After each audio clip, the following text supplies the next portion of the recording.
تو اگر ہم نے کہہ دیا ہماری طرف سے آپ سیف ہیں، آپ پر سلام ہو یعنی آپ پہ سلامتی ہو، تو سلامتی دنیا بھر کی میری طرف سے بھی تو ہوگی نا۔ سلامتی کی دعا کر رہے ہیں کہ آپ کی گاڑی کا ایکسیڈنٹ نہ ہو، سلامتی کی دعا کر رہے ہیں کہ آپ پہ درخت نہ گر جائے، سلامتی کی دعا کر رہے ہیں کہ آپ کی گاڑی اسکڈ نہ ہو جائے برف میں، سلامتی کی دعا کر رہے ہیں کہ آپ بیمار نہ ہو، سلامتی کی دعا کر رہے ہیں آپ کو نظر بد نہ لگے، سب مانے لیتے ہیں، سب سے سلامت رہیں مگر میرے شر سے سلامت نہیں۔ میں جب کہہ رہے ہیں السلام علیکم تو اس کا مطلب میرے شر سے بھی سلامت رہیں۔ تو گفتگو کے شروع میں اگر السلام علیکم کہیں گے تو اس کا مطلب یہ ہے کہ اب جو ہم لوگ ملنے جا رہے ہیں اس میں میری زبان سے آپ کو کوئی تکلیف پہنچنے والی نہیں، میری باتوں سے آپ کو زحمت ہونے والی نہیں ہے، میری گفتگو سے آپ کو تکلیف پہنچنے والی نہیں۔ تو اسلام نے سکھایا سلام کرو، اس کے بعد مزاج پرسی ہے۔ مزاج پرسی میں ہمارے درمیان کیسے مزاج ہیں؟ ان کا الحمدللہ شکر خدا ہے، اگرچہ اس میں بھی دو نسلیں کھڑی ہو گئی۔ ایک پریشانیوں میں ہونے کے باوجود اس کو یاد کرنے کے بجائے ان نعمتوں کو یاد رکھتے ہیں جو پریشانیوں کے ساتھ بھی اللہ نے دے رکھے ہیں اور کہتے ہیں الحمدللہ۔ اور ایک جو ہے وہ مرے ہوئے لہجے میں بس جی رہے ہیں۔ ارے تو جی رہے ہیں تو یہ کوئی معمولی نعمت ہے؟ کیا خیال ہے؟ مر جائیے۔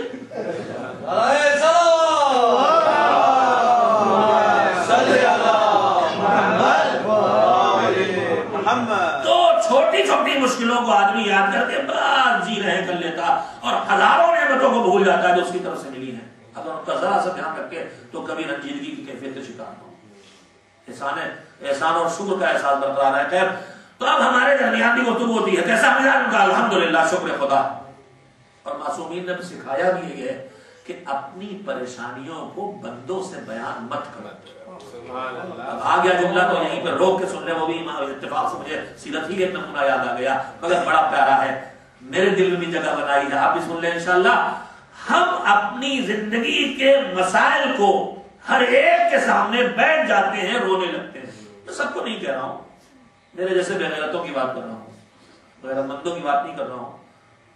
کوئی پریشانی ہوئی جو ملا اس سے رو رہے بیٹھے ہوئے، یار یہ ہو گیا، یہ ہو گیا، یہ فلاں کی طبیعت خراب ہے، فلاں یہ ہو گیا، اور آج کل سب پریشانی ہی پریشانی چل رہی، مشکلات کو رونے لگتے ہیں۔ معصومین نے سکھایا ہے کہ سلیقہ حیات یہ ہے کہ اپنی پریشانیوں کو دوسروں سے مت بتاؤ، اس لیے کہ دوسروں سے بتا کے تمہیں کچھ نہیں ملے گا، خالی دوسروں کی نگاہوں میں تم ہلکے ہو جاؤ گے، سبک ہو جاؤ گے، اور اس کے علاوہ کچھ نہیں ملے گا۔ اپنی پریشانیاں بتانا ہے تو اپنے پروردگار سے بتاؤ۔ اگر اپنے میرے چوتھے امام کا مزاج ذرا بات درمیان ہونے کی بات درمیان ہونے کی بات یاد ہے سب نے، ہم اپنی پریشانیوں کو ہر ایک سے کہہ دیتے ہیں، چاہے وہ ہم کچھ کر سکتا ہو چاہے نہ کر سکتا ہو۔ جو ہمارے لیے کچھ کر سکتا ہے اس سے کہنے میں کوئی حرج نہیں ہے، مگر مزاج معصوم دیکھیے، یہ علی کے پوتے ہیں، ان کا مزاج دیکھیے۔ روایت یہ بتاتی ہے کہ آپ کی زمین کا جائیداد کا کوئی ٹکڑا تھا مدینہ منورہ میں، جس پر کسی حکومت والے نے، جو حکومت سے جڑے لوگ تھے، بے ایمانوں کا جو جرگہ تھا مدینے میں، اس نے قبضہ کر لیا تھا۔ اچھا یہ آپ جانتے ہی ہیں کہ اگر یہاں تو خیر اس طرح کے حالات نہیں ہیں سامنے بالکل، لیکن ہمارے ملکوں میں جب پارٹیاں بدلتی ہیں، حکومتیں بدلتی ہیں، تو وہ جو پہلے تھے وہ جیل جاتے ہیں اور جو ہیں وہ تخت پر بیٹھتے ہیں، پھر یہ جائیں گے جیل، پھر وہ آئیں گے یہاں، یہ چلا کرتا ہے۔ تو ادھر یہ حکومت آئی اور ادھر وہ جو دبنگ لوگ ہوتے ہیں حکومتوں سے وابستہ، وہ اپنے پرانے بدلے نکالنا شروع کر دیتے ہیں۔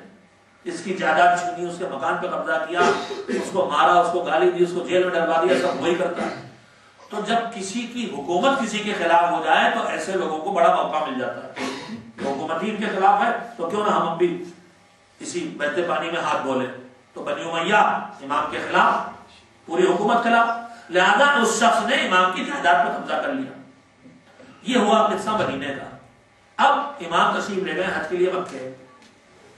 مکے میں آیا ہے ولید، خلیفہ وقت ہے، یہ ظالم ہے، لیکن یہ پبلک کے سامنے ان کی جو حیثیت ہے اور جو عظمت ہے اہل البیت کی، یہ وہی مولا ہے نا کہ جو ہشام ابن عبد الملک جب آیا تھا طواف خانہ کعبہ کرنے تو بادشاہ ہو کے، خلیفہ ہو کے، بھیڑ میں اسے جگہ نہیں مل پائی تھی اور مایوس ہو کے بیٹھ گیا تھا، اس کے بعد اسے دیکھا کہ دبلا پتلا کمزور جوان آیا اور مجمع کائی کی طرح پھٹتا جا رہا ہے اور یہ آرام سے طواف کر رہے ہیں. تو پہچان کے بھی انجانہ بن کے پوچھا تھا کہ یہ کون ہے یہ جو جوان ہے. تو فرزدق وہاں کھڑے تھے, انہوں نے شروع کر دیا تھا کہ تم پہچانو چاہے نہ پہچانو, اسے مکے کی زمینیں پہچانتی ہے, اسے مدینہ پہچانتا ہے, اسے بقیع پہچانتا ہے, پیغمبر کی اولاد. تو حکومت کو تو ان کی عظمتوں کا پتہ ہے, لہذا پبلک کے سامنے ان کا احترام کرتے ہیں. تو کسی نے امام کو مشورہ دیا, امام کے چاہنے والے نے, کہ ٹھیک ہے کہ آپ کا دشمن ہے لیکن سامنے سے بدتمیزی نہیں کر سکتا ہے وہ, لہذا یہ آیا ہوا ہے حج کے لیے, آپ کی زمین پہ جو ناجائز قبضہ ہو گیا آپ اس سے کہہ دیجئے اور ایک اشارہ کرے گا اور آپ کی جائیداد واپس مل جائے گی. کوئی ناجائز کام تو نہیں تھا, اپنی جائیداد واپس لینا تھی. عزیزو غلامان علی سنو, بڑا قیمتی جملہ ہے. کہا کہ آپ اس بادشاہ سے, خلیفہ سے کہیے آپ کی زمین واپس مل جائے گی. امام نے کہا سنو, مجھے آئے ہوئے یہاں مکہ آئے ہوئے, خانہ کعبہ کے پاس آئے ہوئے, مسجد الحرام میں آئے ہوئے کئی دن ہو گئے, اور امام وہاں سوائے دعا اور سوائے مناجات اور سوائے تلاوت قرآن اور سوائے نماز اور طواف اور کیا کریں گے؟ کہا مجھے کئی دن ہو گئے ہیں اس خانہ کعبہ کے پاس, اللہ کے گھر کے پاس, مگر میں نے اس زمین مسجد پر اللہ کے گھر کے پاس قیمتی جملہ ہے, سن لی سمجھ لیجئے گا, متوجہ رہیے. کہا میں نے اتنے دن مجھے یہاں مسجد کے پاس خانہ کعبہ کے پاس آئے ہوئے ہو گئے ہیں, لیکن میں نے خانہ کعبہ کے پاس اللہ کے گھر کے پاس دنیا کے خالق سے دنیا کے لیے سوال نہیں کیا. جب میں نے دنیا کے خالق سے اپنی دنیا کے لیے نہیں مانگا تو میں اس مخلوق سے اپنی دنیا کے لیے حق پھیلاؤں گا. یہ ایک سبق ہم کو دیا ہے مالک معصوم نے ہمارے, کہ تم کوشش یہ کرو کہ اپنی غیرت اور اپنی عزت اور اپنی عفت کی حفاظت کرنا ہے تو ہاتھ پھیلاؤ تو مالک کے سامنے پھیلاؤ یا ان کے سامنے پھیلاؤ جو مالک کی عطا کا دروازہ ہیں, ان کے علاوہ کہیں اور ہاتھ پھیلانے کے لیے مت جاؤ. ایک صلوات مل جل کے بھیجیں محمد صلی اللہ محمد. تو میں آپ کی خدمت میں کہہ رہا تھا کہ ہم کبھی کبھی اپنی زندگی کے کاموں میں لگ کے ایک ذرا دیسی لفظ اکنگے ہو جاتے ہیں. گنگا سمجھتے ہیں, بیلنس خراب ہو جاتا ہے. جیسے یہ میز رکھی, اس کے 4 پائے ہوں, اس میں سے ایک ٹوٹ کے تھوڑا چھوٹا ہو جائے تو وہ ڈوب جائے گی نا ادھر, بیلنس نہیں رہ جاتا ہمارا, اکنگے ہو جاتے ہیں. امام نے ہمیں جو سکھایا, ہم اور آپ میں دوسرے سے خیریت پوچھتے ہیں, کہتے ہیں الحمدللہ شکر خدا. امام بھی ظاہر یہی طریقہ ہے, لیکن روایت کہتی ہے کہ ایک دن امام اپنے گھر سے برابر ہوئے, صبح کا وقت تھا, کسی نے سلام کیا اور سلام کر کے پوچھا کیف اصبحت یا مولا ہے, مولا آج کی صبح کیسی تھی. ہاں یہ بتا دو کہ جیسے ہم کہتے ہیں مزاج اچھا ہے, خیریت ہے, طبیعت اچھی ہے, ویسے عرب میں مزاج پرسی ہی کا طریقہ یہ ہے کہ کیف اصبحت, صبح ہے تو کیف اصبحت, شام ہے تو کیف امسیت, کیسی صبح کی کیسی شام کی. تو اس نے تو نارمل طریقے پہ خیریت پوچھی تھی, بس امام نارمل سے جواب دے دیتے, لیکن انہیں تو ہدایت کا کوئی موقع چھوڑنا نہیں ہے نا. پابندی لگی ہے منبر پہ جا کے ہدایت تو نہیں سکتے, تو یہی تو باتیں بچے کہ اگر کوئی سلام دعا بھی کر لے تو ہدایت کی کوئی بات اسے بتا دو جس سے آگے اللہ پہنچائے. کہا کیف اصبحت یا مولا, ہے مولا کیسی صبح کی. تو فرمایا میں نے جوان خصوصیت سے سنے, فرمایا اصبح تو, اور یہ میں عرض کر دوں کہ یہ جواب ہمارے لیے ہے, وہ ہمیں سکھانے کے لیے بات کہہ رہے ہیں. اماموں کی گفتگو کا ایک بڑا حصہ ہمارے سکھانے کے لیے اور ہماری ہدایت کے لیے ہوتا, ان کی ذات سے متعلق نہیں ہوتا ہے, مگر بات کہنے کے لیے انہیں اپنے کو سامنے لانا ہوتا. کہ اصبحت وانا مطلوب بخصال سمان, میں نے صبح کی ہے اس طرح کہ 8 طرح کی ڈیمانڈز مجھ سے کی جا رہی ہیں, 8 مطالبے مجھ سے. امام یہ کہہ رہے ہیں کہ آنکھ کھلی تو 8 مطالبے تم سے ہو رہے ہیں, سب کا خیال رکھ کے بیلنس کر کے چلنا.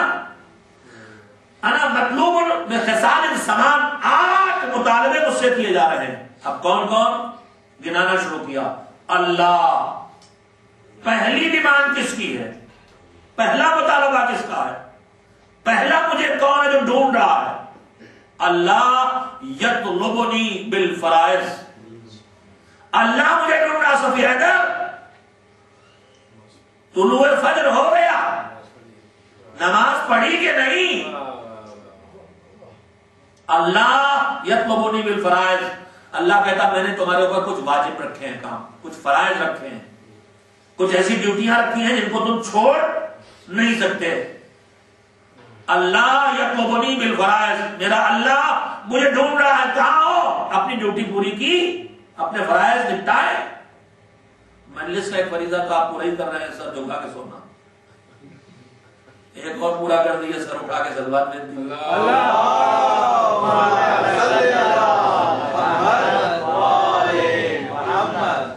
اللہ. میں بس میں مجلس بھی ختم کر رہا ہوں. اللہ یطلبونی بالفرائض، اللہ مجھے تلاش کر رہا. کیوں؟ جو اس نے فرائض میرے اوپر رکھے وہ میں نے پورے کیے کہ نہیں کیے. ایک اس کے بعد کون؟ اللہ کے بعد والنبی، مجھے نبی تلاش کر رہے ہیں. وہ کہے کے لیے والنبی بالسنہ، نبی مجھے ڈھونڈ رہے ہیں کہ میں تمہارے پاس بھیجا گیا تھا تاکہ تمہیں زندگی کے آداب سکھاؤں. میں نے پوری زندگی تم کو اپنے عمل کے ذریعے سنت تک پہنچا دیا.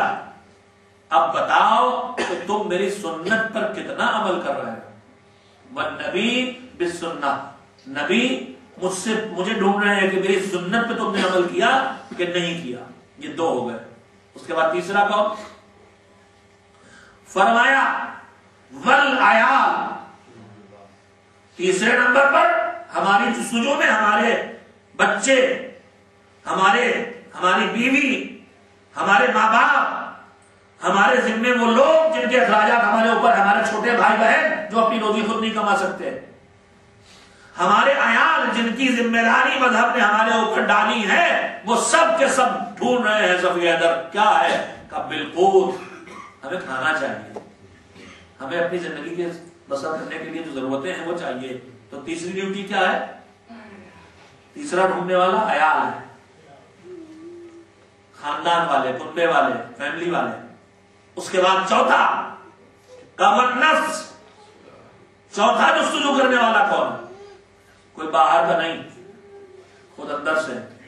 والنفس، یہ بھی مجھے ڈھونڈ رہا، میرا نفس مجھے ڈھونڈ رہا. کیوں ڈھونڈ رہا؟ بڑا خطرناک ہدف اور مقصد ہے اس کا ڈھونڈنے کا. والنفس، میرا نفس مجھے ڈھونڈ رہا ہے. کاہے کے لیے؟ والنفس بالشہوہ، نفس ڈھونڈ رہا ہے خواہشات کے لیے. جنسی خواہش پوری کرانا ہے اسے، کھانے پینے کی خواہش پوری کرانا ہے، نام کی خواہش پوری کرانا. یہ ساری خواہشات دیے ہوئے نفس میرے پیچھے پیچھے ٹہل رہا ہے اور اتنا پاورفل ہے کہ مجھے اتنا دبا سکتا ہے کہ باقی ڈھونڈنے والوں کو میں بھول جاؤں، خالی اسی کو یاد رکھوں. والنفس چوتھا نفس ہے. اور اس کے بعد اس سے خطرناک فہرست جتنی آگے بڑھتی خطرناک ہوتی ہے. خطرہ ہماری زندگی میں نہ آئے اس کے لیے ایک سلوات بھیجتے رہے تاکہ بات چلتی رہے.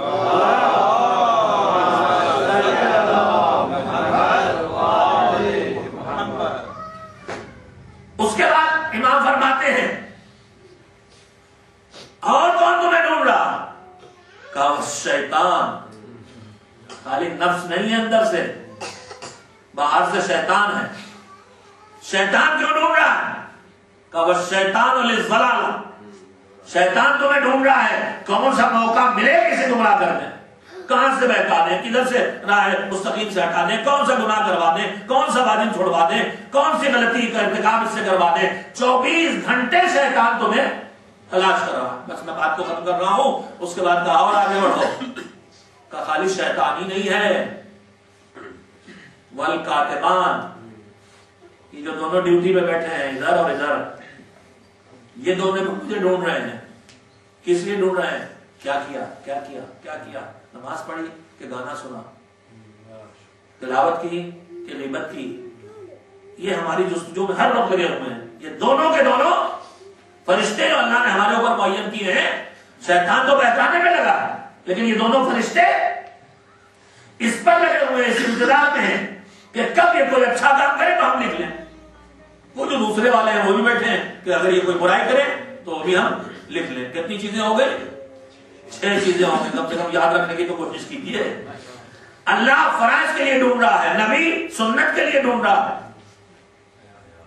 میرے عیال روزی کے لیے ڈھونڈ رہے ہیں، میرا نفس مجھ سے اپنی خواہشات پورے کرانے کے لیے ڈھونڈ رہا ہے، شیطان مجھے گمراہ کرنے کے لیے ڈھونڈ رہا ہے. یہ دونوں فرشتے، یہ بھی مجھے، میں ان کا مطلوب ہوں، وہ مجھے تلاش کر رہے ہیں.